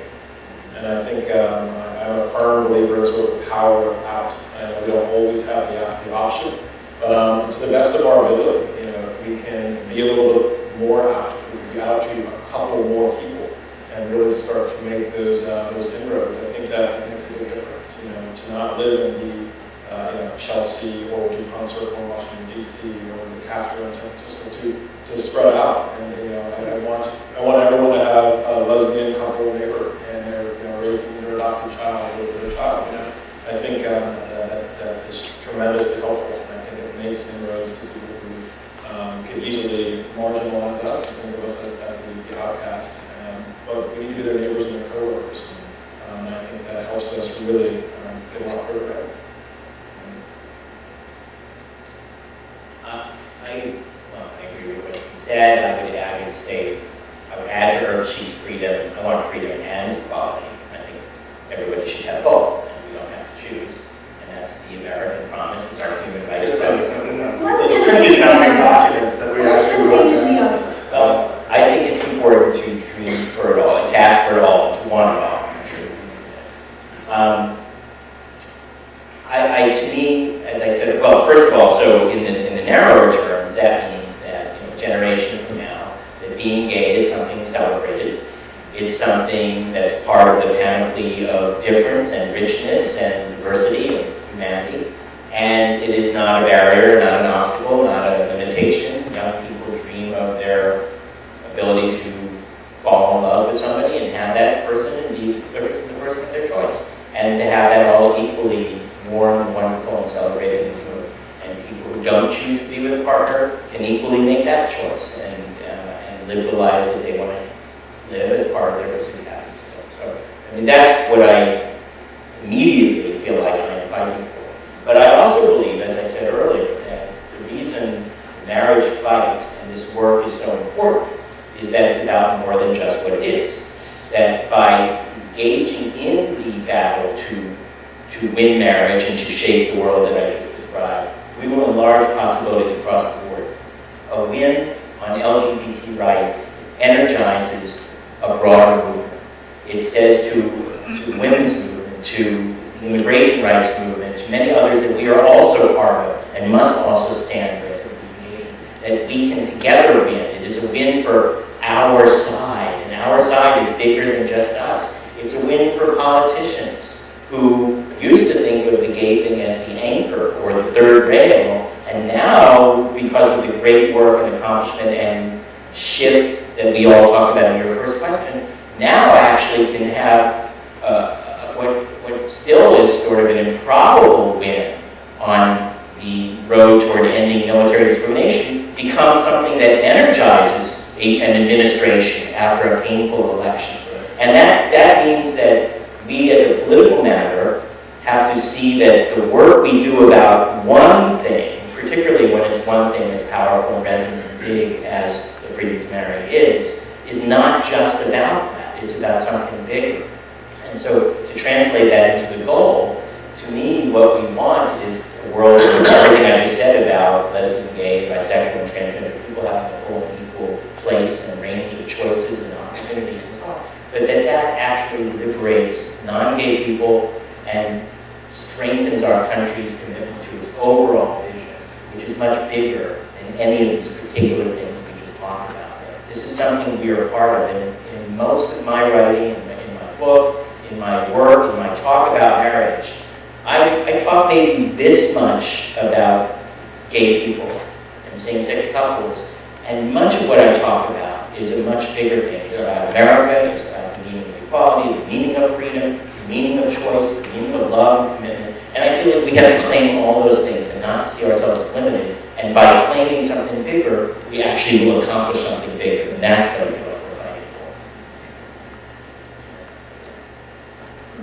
I would like to see a world which was unthinkable for families or communities to reject a young person because they happen to be lesbian, gay, bisexual, or transgender, which I think what would go along with that is that we then wouldn't have a monolithic idea about what it means to be LGBT, that it would be seen as just as varied as language or the different ways, different cultures embody gender or other types of differences, and that it would be as socially awkward and stigmatized and disfavored to invoke religion to justify anti-LGBT bigotry as it is now to use religion to justify discrimination against women or people of color. It still happens, of course, but it's a stigmatized use of religion, and I'd like to see us get there with LGBT people too. Well, in my world, and it's only 10 years from now, so there's not so much we can do, but I am an optimist, so I think we can do some things. In my world, in 10 years, Kobe Bryant is apologizes and means it. Yeah. and doesn't appeal fine, if not. You know, as a community leader, right, as a sports star, you know, in my world, there's not a big hoopla around the fact that a mother is painting her little boy's toenails paint, which my mother did with me, and look how I turned out. So they're not painted. They're cheated. They're cut. They're not painted. That's the most I can do. But I also think even just in 10 years, I do think that, you know, bubbling under the surface, and it's come up a little bit here, and it came up in some of the other panels, is there are these conversations around identity politics, and what is the future of identity politics, and these conversations around intersectionality and working across issues and communities. What does that mean? And you know, I think in 10 years, the youth who are making the Make It Better videos in response to the It Gets Better videos will be in leadership. And these conversations will shift because intersectionality in some ways will be a no-brainer, because there'll be trans people of color leading LGBT organizations. And I think that will in some ways transform the way that we do our work and the ways that we think about the work that we're doing, and hopefully have some impact on the efficacy of our work. I also hope that in 10 years our allies are more informed. I am blessed to be surrounded by allies who are incredibly supportive, and still, as my partner and I talk about, you know, where should we get married? You know, straight friends will say, well, what about Rhode Island? Rhode Island's beautiful. Well, we can't marry in Rhode Island. Like, at least the obvious facts, right, that folks would be more informed and have a better sense of what it means to live an LGBT life. And then as a leader of an organization that does a lot of political work, where we've been very successful in moving a supermajority of the legislature to be supportive of LGBT issues, I would like to move from a platform where being supportive of LGBT issues doesn't necessarily mean you'll lose your race, to a platform where, and maybe we can't do this in 10 years, but this is my dream, that being supportive of LGBT issues is necessary to win your race, at least in a state like Massachusetts, right? I feel like that could be different in 10 years in a state like Massachusetts or a state like California, which would also be transformative, I think, for us. Should I stay with my role? Yeah. Okay. My role looks like retired President Obama after 2 terms, having the opportunity to look back and know that he did as much for LGBT equality as Lyndon Johnson did for racial equality. A world where no child ever chooses to take their own life because they can't stand who they are, because there are too many people in the world who tell them that what they are is not okay. I want to live in a world where every single person in this country knows that LGBT history is American history and why that is true. And I want to live in a world where parents are happy that their kids come out to them. And I want to live in a world where I can talk about my marriage to my partner in terms that are only about love and commitment and not about rights and aspirations to equality based on a charter that's been denied to us. And I'd love to finally love myself enough to be able to deserve the love that we have.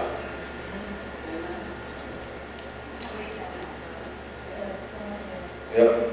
So let's open it up for questions from all of you. Comments. Arthur. Yeah, you're all wonderful, and your visions of the future are coherent even with, with one another's. Maybe unusual for a queer panel. But actually, that's my question. There's no one sitting up there from the Log Cabin Republican Club talking about what his or her ideal queer world or whatever would look like. And the limits of identity politics for me is that I feel I have really nothing in common with that person. That if it's just my sexuality, it's nothing. And that sexuality is really unimportant if we are that different. It's almost like, my relationship with my Republican sister. At bottom, what do we have in common? Some genes. what does that really mean? And I argue with myself. I paid a lot of money in therapy about this also. I wish she had paid for it. She has the means. But anyway, seriously. But anyway, seriously, the coherence is inspiring, but it leads me to think about where the dissonance would come from in this vision, and even from within our own community, and then what are the limits of identity politics? Well, I think it's a great observation, and there is certainly and a moderate wing and a far more left wing than you see on this panel. And all the spectrum is there politically. But I do maintain, Arthur, that there is a deep consensus across that spectrum about equality. There is a shared agenda that everybody's contributing to and fighting for. Now, where we part company is in how far we would go to declare victory, before we declare victory, on the world view that we have, the analysis of power that we have, the world vision that we might want to celebrate and create. But I think every single person that I've ever met from the right in our community shares with me the desire for freedom, for destigmatization of GLBT existence. The feeling that, what you so beautifully articulated, that they want to live in love and be loving of themselves and affirming of their queerness. So I think that's a pretty deep coherence across the spectrum that you don't even see here. And I would just add to that in response to your comment, that you really could say the same thing about any group of people. I mean, not all women agree on everything that many of us would think are bedrock, obvious, necessary elements of women's empowerment and equality. Not all Jews agree on everything. Your own family doesn't agree on everything. So I think it's important for us to remember that we're not going to all agree on everything, and that's part of life. And rather than spend a lot of time fighting with each other about the parts we don't agree on, I feel like we can make enormous gains and progress on the parts we do agree on, and then find the other people we agree on other things, and work for the society we want. I don't see the point of tearing our movement apart over the fact that we're not sufficiently together. You know, let's be as together as we can be, and there are many movements that we can all and are all part of too. So we were quoting Urshi. I didn't know you were in the room on a panel earlier, and it's still bothering thinking about that concept, or the question that you raised someplace. And that's the concern, or whatever, the possibility that when we gain marriage, that the movement's over. Right? I mean, what you said, Shannon, about how probably mobilize people and energize them who weren't involved before, who didn't care before. So they get marriage in California, and then what? You know, they go back home and do what they were doing before. So this is just really frightening to me. So I guess the question is, you know, why do you think that's not going to happen? You know, you go answer now. Because I think that question posits the notion that there's a static, fixed thing that is the movement, and the movement will somehow end if such and such a thing happens. And that's not what this movement is. It's not what any social justice movement is.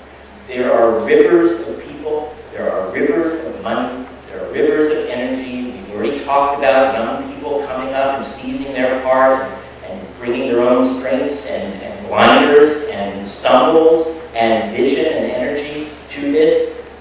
It will continually evolve. There is no the movement that makes a decision to close down or is done. The reason the marriage chapter of our movement's history has been so resonant and powerful is because it has resonated and empowered.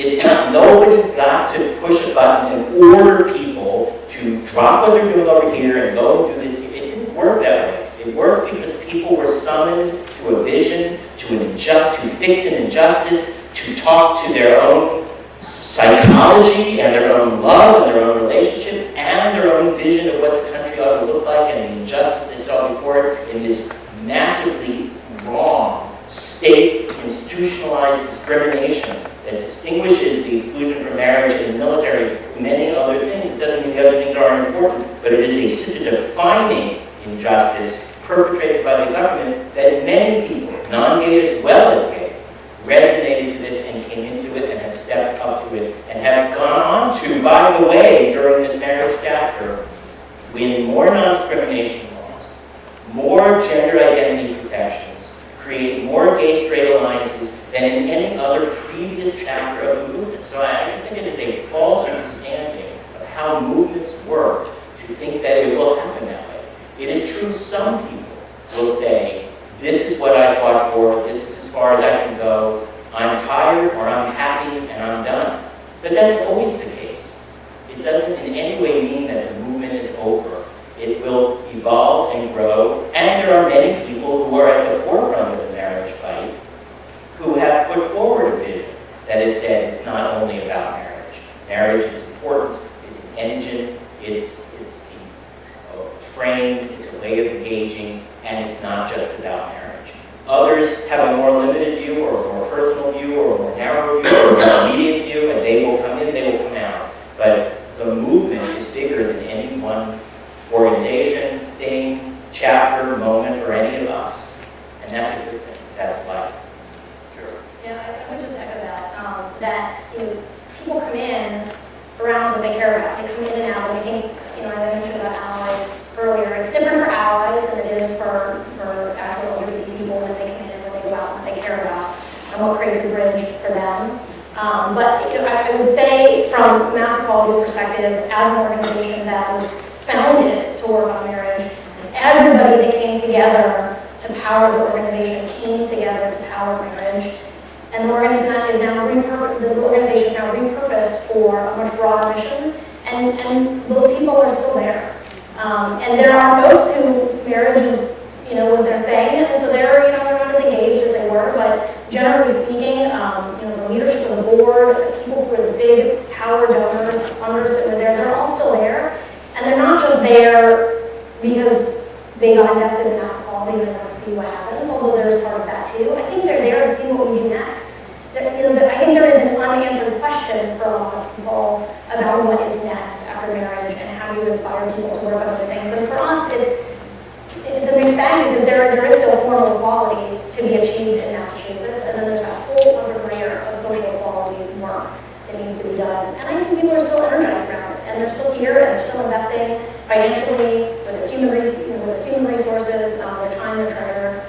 So I see where that question comes from. I don't fear that because I'm not seeing it. Yeah. Actually, it was a question that actually Kevin Jennings raised with me, and that I reported in this talk that I gave. And he was talking to me about his concern and his worry that a certain sector of people that he knew would drop back once we won. And I think that the answers, I'm sorry, Carl, do you want to finish? And they may, and some do. Yeah. But what we're seeing in Mass Equality is when you transition your mission, other people come in. And so it's some folks who weren't part of it because generationally they weren't part of it. There are some folks who weren't part of Mass Equality because they actually didn't like marriage and didn't want to be part of it. And now, there are all sorts of people out there. This is true. The thing is, historically it's true of every movement. At these moments of victory, right? The Civil War, the Reconstruction Amendments, the 19th Amendment, the Civil Rights Act, the Voting Rights Act, the New Deal.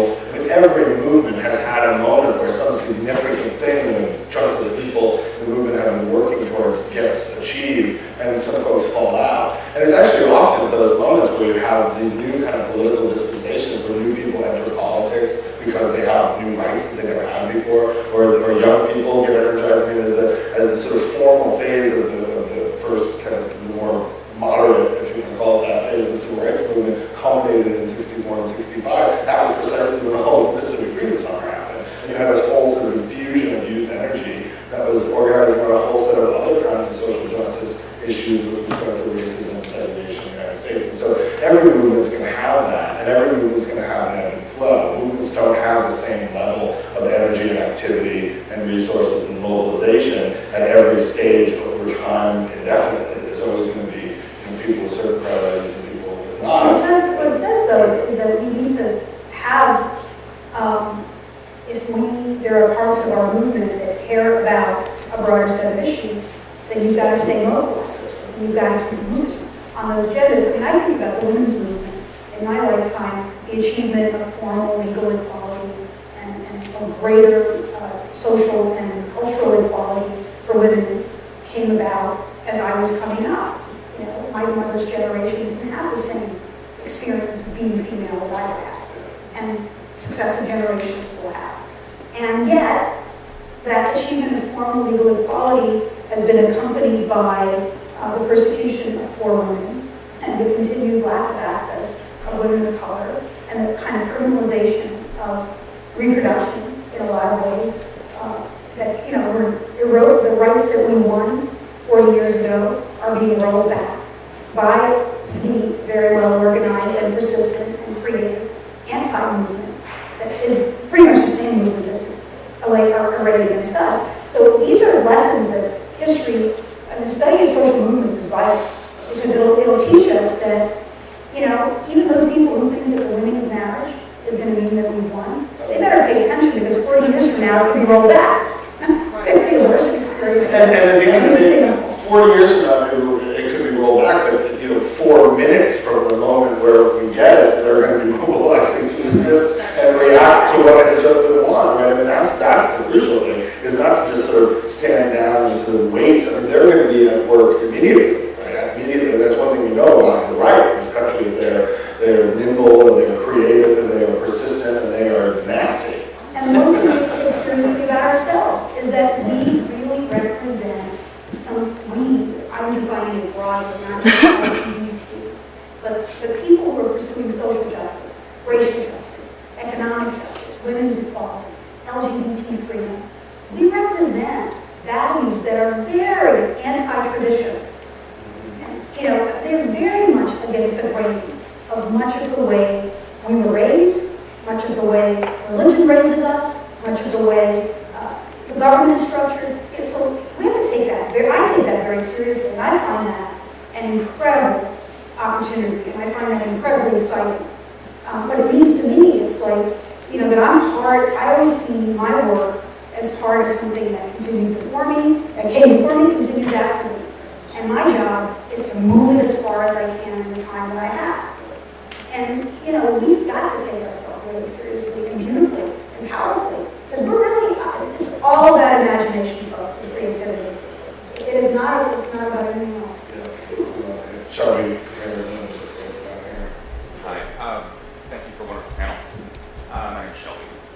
I am a Christian theologian and also queer, and I'm Latino and I'm disabled, and you name all sorts of other businesses. he's also my friend. I'm also one of Tim's friends. Speak up, Shelby. Which brings up all those other things. One thing I've noticed, this panel does not discuss the role of churches in religion except in a negative way. And I might be privileged because I work at OCBC a few blocks away, Old Kingdom Baptist Church, which is a bastion of liberal goodness and promotes queer rights and has a queer pastor, and was open and welcoming long before most of America was, and is a spot for everything from queer rights to anti-war protests, and does not make that boundary between what's queer and what's not queer, and those are all human issues, human rights issues. And it's really challenging to me sometimes to hear panels, and I'm not bashing on you, not discuss religion as far as the ways that they helped with the marriage thing. Actually, in California, yes, the Mormon Church and Catholic Church opposed it. Many liberal theologians actually supported it, and I read a research, I think it was HRC put this up, that those areas that actually supported, those areas that were most opposed to Proposition 8 had good liberal theologians and good liberal churches opposing that amendment. Pretty amazing. I mean, and so can we also, I'm sorry, one more thing. Just because I'm also a theologian, one of the ways I think that queers can actually benefit queers and churches together can form something interesting and amazing is, and this is what I think trans is often cut off, because trans makes us face our gender issues. Queer, when we talk only about gay, lesbian in terms of love, I understand why that sells. It sells, it's great. You know, it's about love. Marriage is about love. It's also about sex. And in the U.S., our obsession with this idea of sex as being dirty is partially religiously based. And if we're going to change that, if we're going to get to this glorious future where I'm no different than the rest of you, then we also need to talk about our fear of sex.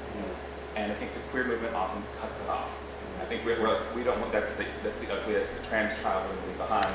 We're not sexual beings. We just hold hands together and have little children together. Exactly, we're not in Guatemala. And I think, is there a way for us to... Sorry. Is there a way for those things, can we as a group stop bashing them? Acknowledge the challenges that certain religions and certain groups oppose us with. And also, Jennifer Knust over in Boston University is doing an amazing book on sexuality and how you can't use the Bible to bash queers. All right, let's talk about God and sex. A couple of things. One is that, gosh, this sounds so loud. What we pretty definitively know now from looking at all kinds of data is that the biggest obstacle to continued social acceptance of LGBT people are religious-based teachings and values that are anti-LGBT. So that's a reality we have to face. I think that we have been too afraid of confronting that, and we're afraid of being perceived as anti-religious to call that out. But I think we've got to be much more aggressive about just calling that what it is. It's bigotry. It's no different than other forms of religious-based bigotry that have been used in the past towards other groups, and we just have to be clear about that. Another thing is that, yes, we do have wonderful support from some religious institutions across all faiths, actually. But I think we also have to acknowledge that it's this big, and the ones who are not with us are right now exponentially bigger. I mean, some of the interesting testimony in the Perry, expert witness testimony in the Perry trial, the federal challenge to Prop 8, was about political powerlessness and what does that mean. And there was extensive testimony. If you just look at the sheer numbers of religious institutions that support us versus those that don't, it's a pretty grim picture, I would say.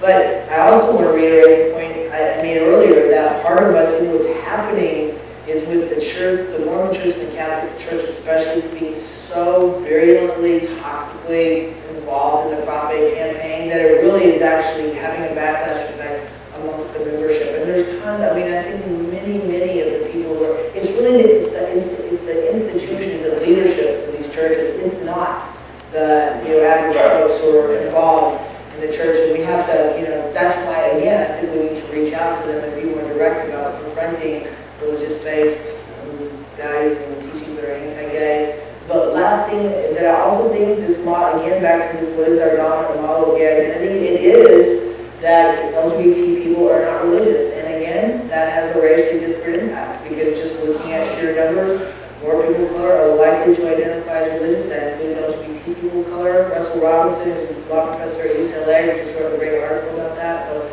you raised a lot of very complex and important issues. Yeah. Well, can I just make 2 quick points? One in agreement with Shannon and one in slight disagreement.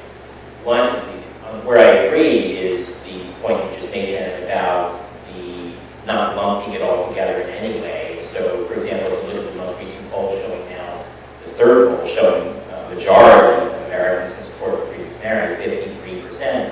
One of the most interesting findings in there, for example, was the number of Catholics who support the freedom of marriage. Anyone know the number? 63%. 63%. So although the Catholic hierarchy in some parts has become one of the instrumental opponents that I talked about as one of the key obstacles, clearly there are many people of faith and many faiths who are with us and who are evolving and growing and supporting and are way ahead of where some of the religious leaders that ostensibly represent them are. The point I want to disagree a little bit on is my own view about it is that for most of the opposition, religion is not the reason for the opposition, it's the excuse. It's what people cite when they want to shut down the discussion. So they can reach for a teaching. They can reach for what the priest said the other day on instructions from the hierarchy. They can invoke some biblical passage that they can't even quote correctly, but they focus there, so they know it's there. But I don't actually think for most people that's the motivation. I don't think that's the source of the prejudice, the discomfort, the ignorance, the anxiety. I think rather the prejudice, the ignorance, the anxiety, the discomfort is there and leads people to seize the convenient tool of religion in many cases to shut it down, to excuse themselves from having to go further. And to me, the remedy for that, in addition to elevating voices of faith, different experiences, religious people, talking from the heart, talking of their views, their understanding, but the real powerful engine is to talk about values. Because I think for the people who are willing to push past the shutdown that their discomfort has invited them to seize, to engage them in, Tony talked about treating others as you would want to be treated, the golden rule, to talk about love and commitment and the values of respecting others, treating others as you want to be treated, rendering unto Caesar what is Caesar's, and unto society, unto the individual, unto the church what is each of their perspectives. All these very, very powerful values that transcend religion, and that for many people, as that 63% of Catholics shows, is more powerful than doctrine and instruction from the hierarchy. That, to me, is the most important way in which religion folds into this conversation. And it's important for many people, it will come through religion and through their affiliation with religion and their invocation of religion and so on. But for many, many more people, it's deeper than that and it transcends that. And that's a good thing because it gives us something to do in common without having to get people to a place of complete agreement on religious doctrine, because they don't have to agree on that, to agree on values. Can I just add to this, though, because I think it's really made an excellent addition to the conversation. And, you know, I've learned from doing a bunch of religion work in my organizing a couple of things. One is that we're not going to win legal equality until we straight ahead tackle there have been three arguments used against us. You're sinful, you're immoral, you're unnatural, and you're criminal. 4 arguments. We got rid of the criminality, right? We got rid of the sickness, and we're still struggling with the sinfulness and the unnaturalness. And part of that is religious-based, part of that is cultural, but a deep part of that is religion. And I think that 2 things I've learned from working with people of faith in our movement. One is that it is very difficult to be a person of faith and claim your seat in the queer movement, because people have been so damaged and hurt by the rejection of religion that it is directed at anybody who asserts religion as something that's important to them. And that's something we have to own and address quite forthrightly. In other words, many of us are people of faith. You know, I'm a secular Hindu, so I find myself around Christians a lot and Jews, and talking about religion, and I'm just coming from a different consciousness, but I totally get it about the idea. And the second thing I've learned from people of faith is that there is exactly what you talked about. It isn't just instrumental. Why we need to engage with people of faith isn't just because we need those bodies and they can go into the churches and win over some votes. Okay, that's not, I think there's a deeper reason that you allude to, which is the understanding that people have of sexuality as integrated into our being, as part of our God-given being, as a joyful thing. And I think that's interesting, to see it as a spiritual dimension. There were 2 more hands up, but I just want to get the quick questions, and then I'm going to give folks a chance. So you have your hand up, and Jeff in the back there. So you just ask a quick question, and we'll ask quick about observation, mass equality was created because 2 or 3 dozen organizations decided to figure out a way to work together towards one thing. And I wasn't part of that because I didn't have the stomach for that negotiation. I was part of the religious coalition for Mm. very anti-Catholic. My question for Urvashi. Can you envision getting people who are disaffected with the system and joining the Tea Party? Can you envision getting them engaged in keeping this monster from rolling over those impressions? Yes. Yes. How? In a minute or less. Sorry. This question is important. Has to be segmented. It isn't a monolith. Right. There's a lot of people who are frustrated with being excluded from the benefits of society that are part of the Tea Party. There's people who are frustrated with high taxes, but there's people who are frustrated because they're jobless and they don't see any way out. There's people who are frustrated because they're racist, but then there's people who are frustrated because they see themselves being denigrated, either because of their race or because of their, accent or their class. And I think we, on the progressive side, need to be more mindful that there's what class means in this country. And if we are, there are ways to reach people in common purpose, in common alliance. Now, do I think I'm going to reach Michelle Bachmann? No. I mean, that's an opportunist, at the highest order. She's using this movement. Do I think I'm going to reach Dick Armey? No, he's an exploiter and a manipulator. But do I think that I can reach my neighbor, in Provincetown? Yes. And around common. He's never going to support Obama. He doesn't. He watches Fox News. But, I'm fighting with him pretty good. And he listens. We have a good argument. Do I think we need to engage? Yes. I'm just smiling because I'm trying to imagine, I like to fantasize about what would actually happen if you did reach Michelle Bachmann. She wouldn't know what.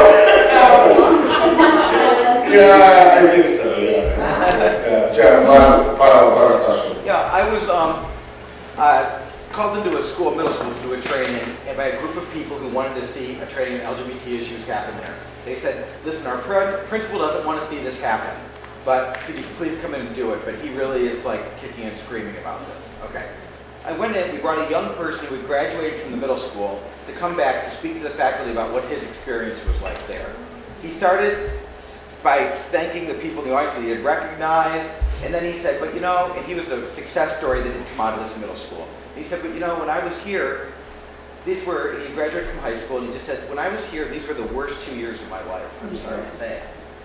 And he said, in fact, I just found my yearbook from middle school, and I saw the pictures, and every picture of mine, I had put a black magic marker through my face from that time. And he said, I'm sorry to say, but that's the way it was. He said, now I'm doing fine, but that's the way it was when I was here. So during lunch, I go up to him, and he says to me, do you want to see my yearbook? You want to see my yearbook? And he was kind of up, and I said, sure. So he takes it out, and he opens it up, and he shows me all these pictures of him, and his face isn't blacked out. And I said, well, your face isn't blacked out in these pictures. You said it was. And he said, no, the principal went and found a yearbook from the time when I was here, and he gave this to me and said, you deserve to have a yearbook where your face hasn't been blacked out. Wow.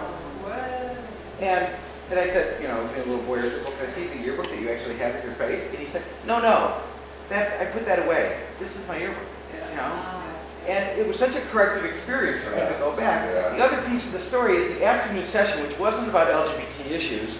They start off by telling the faculty what the principal had done. That he got kids. And it reminds me of what was said earlier today about, we're benefited by people, especially in schools where most people are there because they care about kids, that they do the right thing a lot of the time. And I say that because this theme of this panel has been about, so much what keeps coming up is what motivates and inspires people.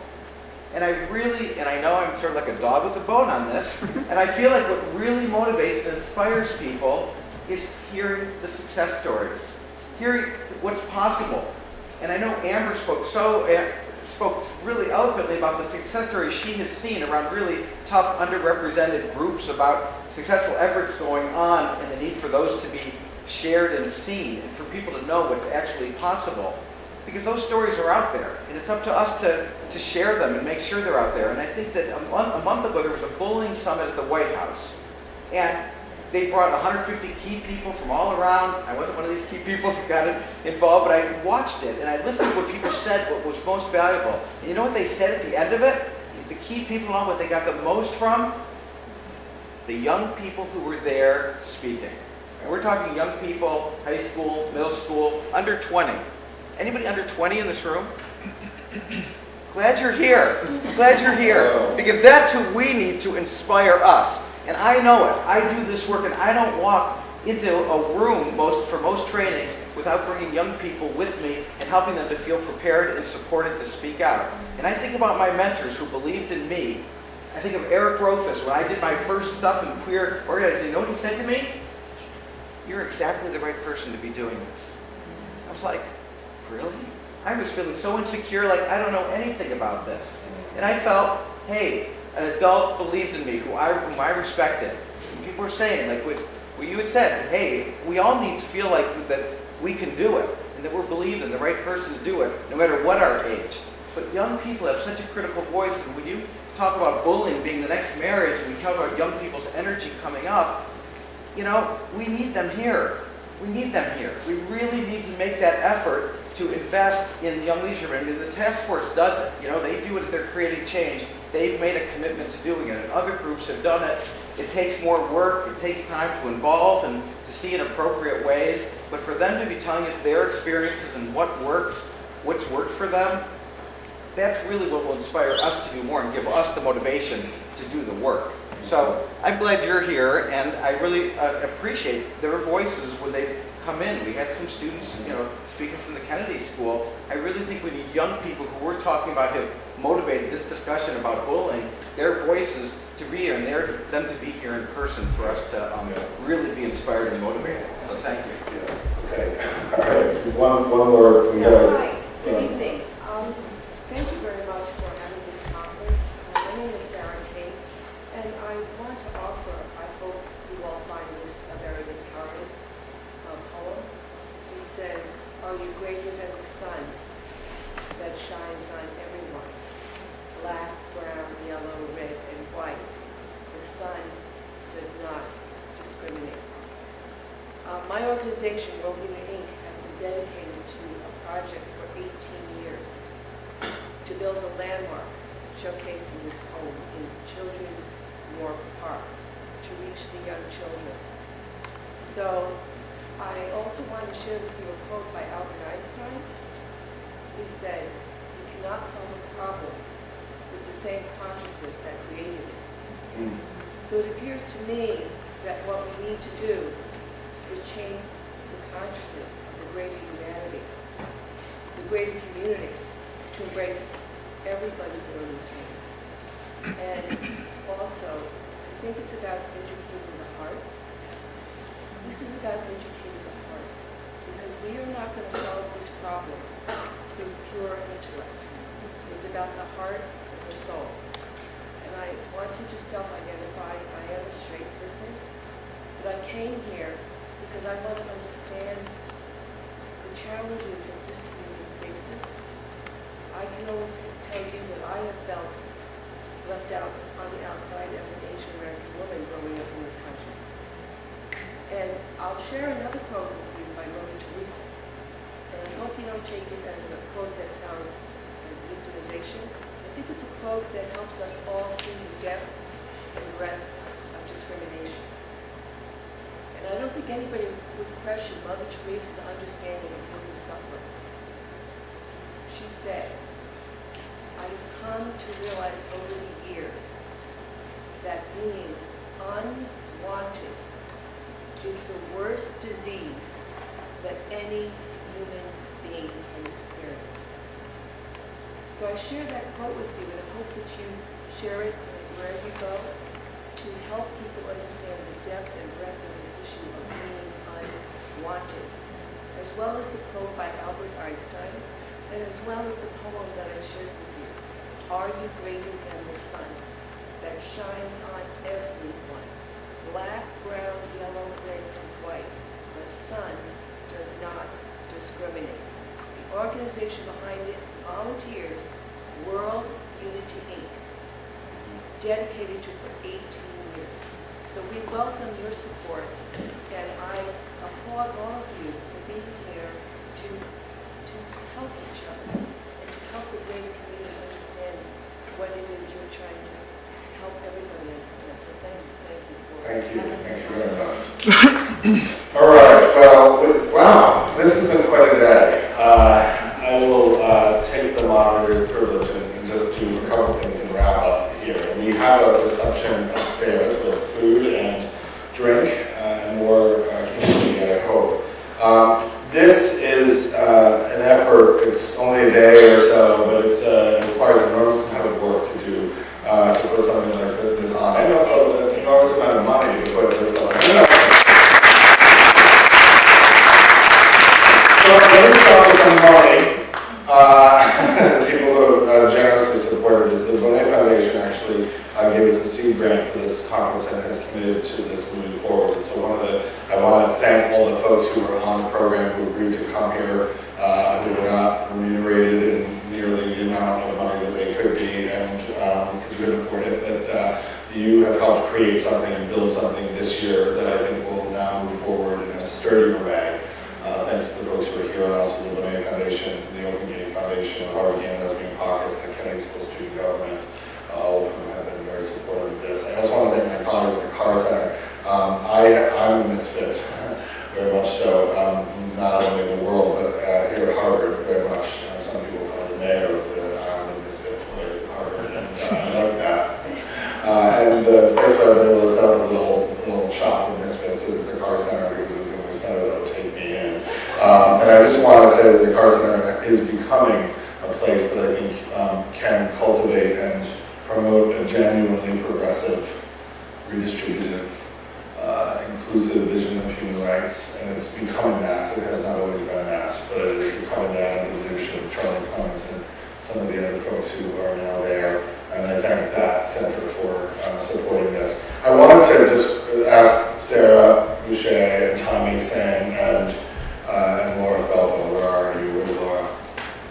Okay, she's probably doing something. Okay, in particular, Laura. Where is Laura? Tommy, and Sarah,